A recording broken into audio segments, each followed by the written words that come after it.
Te, my name is Rhayne Bedoni, Twat Ahanan Islan, Tatnizatni Bashish Chinkas Ani Dashache, Twat Higlin Dashanella.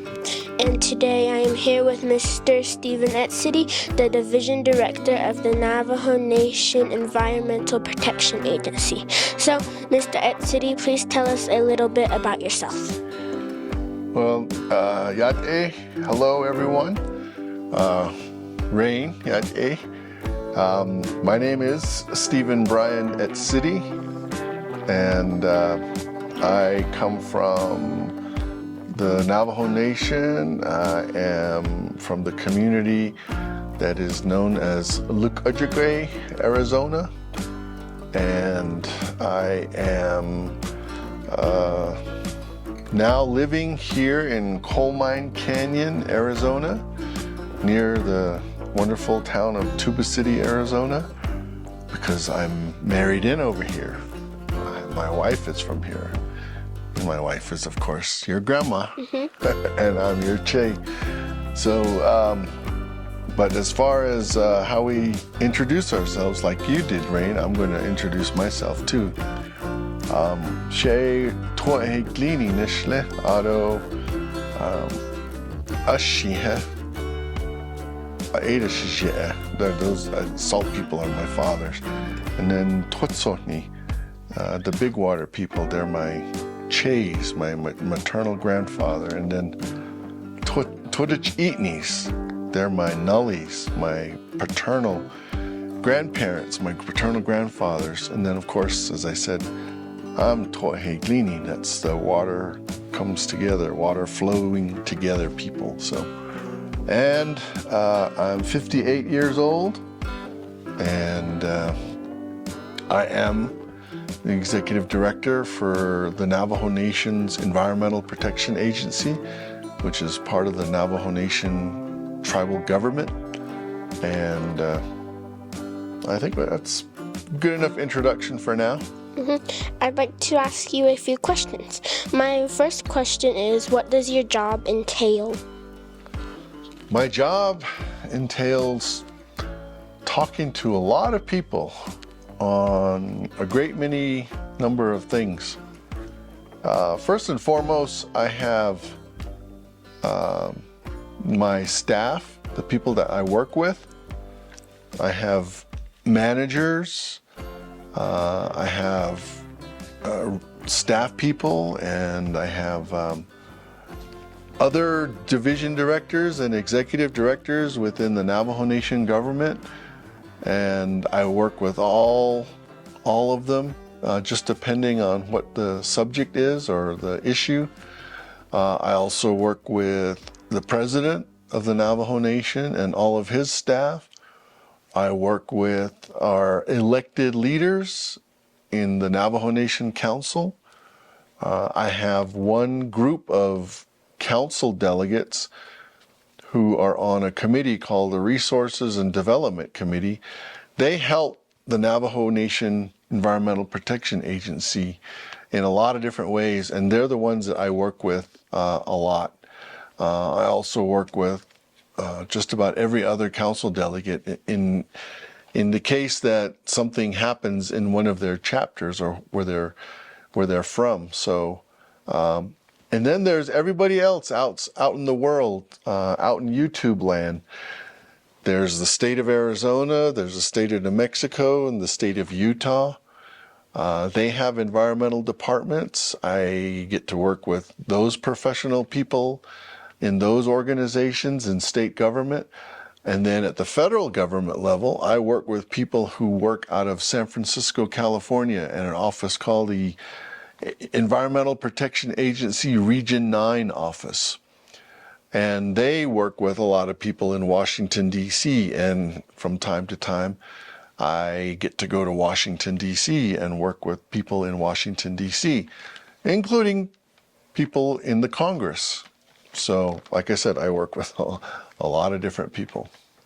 That's very cool. This is not your first time being the EPA director. How is this time around different? Well, of course, I'm older. That's one thing. I have more white hair. And one thing I told people very early on is that I have grandchildren this time around. When I was EPA director before, you weren't even born. And all your siblings, your brother, your sisters, they weren't born. So that's a big difference to me, is just understanding that what people say a lot of times is that we're working to make things better for the younger people, for the future generations. And when I was director before, your aunts, of course, and your mom were in high school or finishing high school, and they were young, and they were the next generation. But it's a big difference when you see grandchildren and you can see them and play with them and do things with them, and you see that they're going to continue going forward. And so that vision of the future is more real because you're here, and Addie's here, and Chloe's here, and baby Ava's here. It makes it real, the future. So I work harder. Oh. What made you apply for the division director of EPA?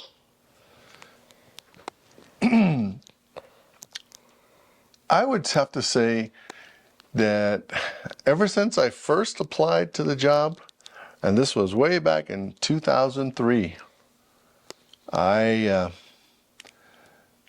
have applied for every time the job has been open. So I got the job originally in 2003, and I worked in this position until 2015, just after you were born. And then I stepped down because there was an election. My position is a political appointment, which means whoever is the president gets to pick who he wants to work with him. And so back then, the presidents picked me, and I worked for two presidents. So in 2015, there was another president that was elected and put in office, but he didn't select me. But I did apply for that job then. And then the next president that came in, he had a chance to put his cabinet together, and I applied then, and he picked somebody else. And then I went to work I still work for the Navajo Nation, but I work for the courts in the judicial branch. And then when President Boo Nygren was elected, I applied for the job, and he picked me. And the reason I kept applying is because I have worked in environmental management and environmental protection since 1990, way back a long time ago. So I have lots of experience. I finished college and I went to work at the Bureau of Indian Affairs, federal government, and then I went to work for the United States Environmental Protection Agency in San Francisco, another federal government agency. I worked for the federal government for 10 years. And then I came home, and I wanted to use that knowledge and my experience. And when I was working for the US EPA, I got to work in San Francisco, and then I got to work in Washington, D.C. And I stayed in Washington, D.C., working there for 3 years. So I brought all that experience back, and I always knew that I wanted to help the people of the Navajo Nation. My own family, where I grew up, and a lot of my relatives, they always prayed and had good thoughts for me when I was younger, and I always knew that I was going to come back and work for the Navajo Nation government. And so this area, environmental protection, environmental management, was where I got a lot of training and a lot of experience, and it helped me get the job. So this is where I like to work, working on these issues. That was very interesting. What changes are you most proud of? Well, there's been a lot of changes, and I am proud of a lot of things, but I have to first say that there's a lot of things that haven't changed enough, meaning that there's a lot of challenges working with people to make the earth better. Number one is trash. It's a hard thing to do to get people to put their trash in the right place. It's so easy for a lot of people to just throw it out onto the ground. So in some ways, things have changed for the better, that people use our transfer station in Tuba City more, and they don't just throw it behind the hill, as far as their trash goes. That's a good change, but we still need to do better. We still need to do better. One thing that I am really excited about was a lot of this work takes money. And when I stepped down from this job in 2015, I had helped the Navajo Nation in a court case and helped the Navajo Nation win $1 billion to help clean up abandoned uranium mines on the Navajo Nation. And so that was a big, big change, to have that much money to help pay for the cleanup. And now, 9 years later, I'm back in. Much of that money is still not spent, and it's going to get spent, but it is big, and it still is important. And that, again, is another example of how some things have changed, but the change that we really want, we still have to push and fight for it. And that is to clean up all of these uranium mine sites using this money and other money that we can get, because it's expensive. Yeah. That's very cool. How does it feel working with the president? It's great working with President. This is my third Navajo Nation president that I've worked with, and each one of them are very different. But one thing that I can say about each of them is that they really work hard. They really have a mind and a heart for all of the people on the Navajo Nation. And they want the change that we were just talking about to keep happening, and the good results from that change to be felt by everybody. And, sometimes presidents don't sleep. They're so busy, and they need our help. The people that they hire and all the people that I work with, we're all there to work with the president, and no matter how tired we all get, we know what we're working for, and that is to make the Navajo Nation better for when you're ready to get a job and live your life after you get finished with your school and your education. So I really enjoy working with the president. I also enjoy working with the vice president, Rochelle Montoya. They're a team, and while the president gets a lot of the attention, I work with a lot of his staff too. So working for the president means working with a lot of other people too. But I really enjoy when the time comes and I get to sit this close to him and we talk. And he's very smart, and he's very, very much caring about everybody. He has 2 little babies now too. So he's a father, and he's also a husband. And just like me, I'm going to watch him and help him as much as I can balance his family life and all of the things that he has to do as president. So it's fun. It sounds very fun. Your division consists of 3 departments, which are air and toxins, surface and groundwater protection, and waste regulatory and compliance. Can you please tell us a little about each department? Sure. Let me add, there's another one. It's called Criminal Enforcement Department. That department has not been operating over the last 3 years. For some reason, the people in that department went away and nobody hired them back, or nobody put other people in those jobs. I have hired 2 people back in that position, and I am going to hire more so that we can have that department back. So there's 4. Let me start with Criminal Enforcement Department, because a lot of people sometimes confuse my office and my staff that we're the ones that go out and pick up trash, we're the ones that go out and clean up, actually do it ourselves. But as I said earlier, we work with a lot of people and we get them to also do the work.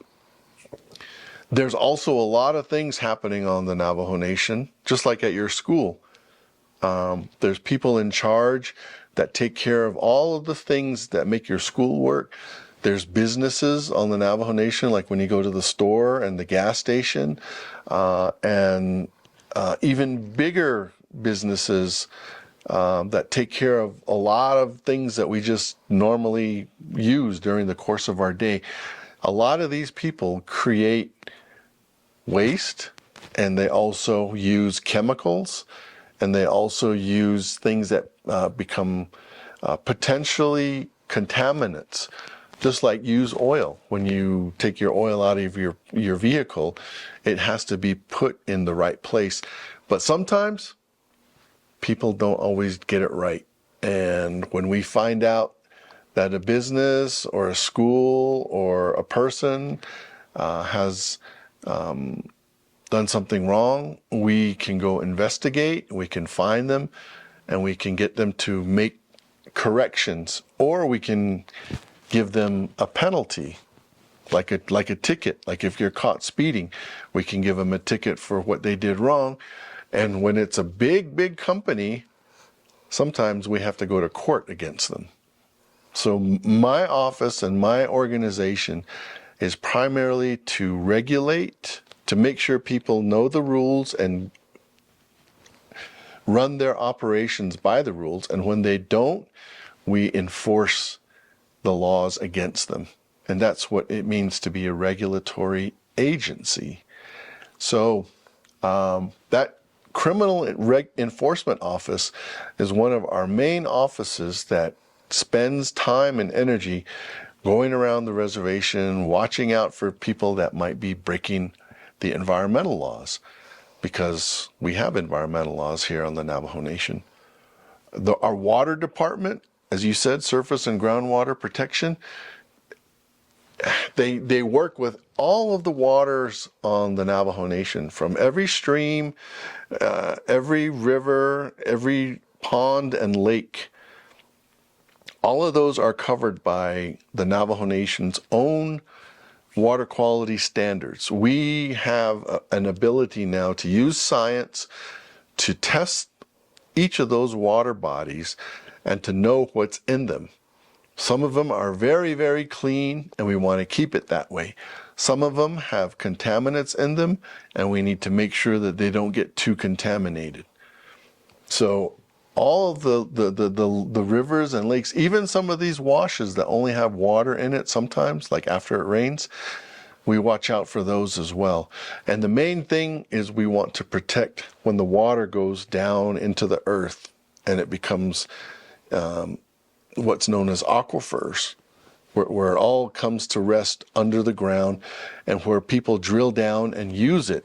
Just like, before you were born, there was no running water here in Coal Mine, but then they drilled a well down the way and put in a system that brings the water up out of the ground, and then it puts all into our homes. So we pay particular interest to those places, and we want to make sure nothing gets in those waters because it's supposed to be clean water and safe water that comes out of our faucets in our homes. So we work very closely with our tribal utility, the Navajo Tribal Utility Authority, who manages all of these waters and the drinking water systems all across our Navajo Nation, to make sure that they do the job of providing safe water. Anytime somebody turns a faucet on, it's safe to drink. And we do that because we inspect all of their facilities. We ask them to test regularly, and we get those scientific results they show us that they're meeting those requirements and proving that the water is safe to drink. So that's what our surface and groundwater protection department spends a lot of time doing. Our air quality program, it is there to help keep our air clean and also to help understand who's using chemicals all across our Navajo Nation. And several years ago, when we had the power plants that were operating up near Page, remember? There was a power plant up there, and there was a big power plant over by the town of Farmington. Our air program was able to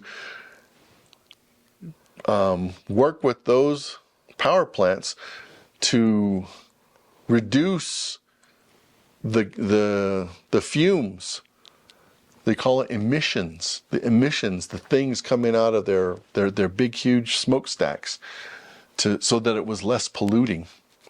And so those power plants are no longer operating, like the one at Page, the Navajo generating station.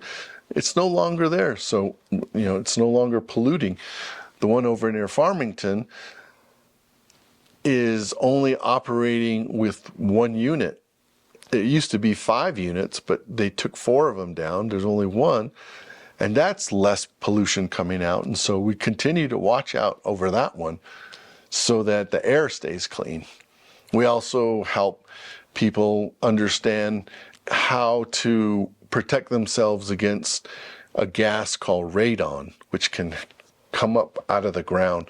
It's natural. It's related to uranium, and we have a lot of uranium still here on the Navajo Nation that breaks down, and these gases come up through different geological formations. And sometimes, if people don't build their homes right, it can get into their homes, and we help people test and understand how to protect themselves from radon gas.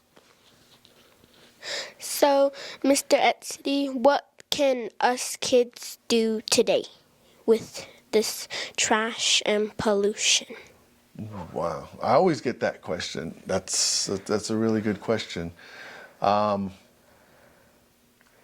I said earlier, one of the big things that I see that's very different from when I was director before is that I have grandchildren, and so and you and me, we say che. You say che to me, I say tsui to you, and using our Navajo way of relating, which we call ke. I have another title that I take very seriously, and that's che. And a lot of times che, or the older people, as we get older,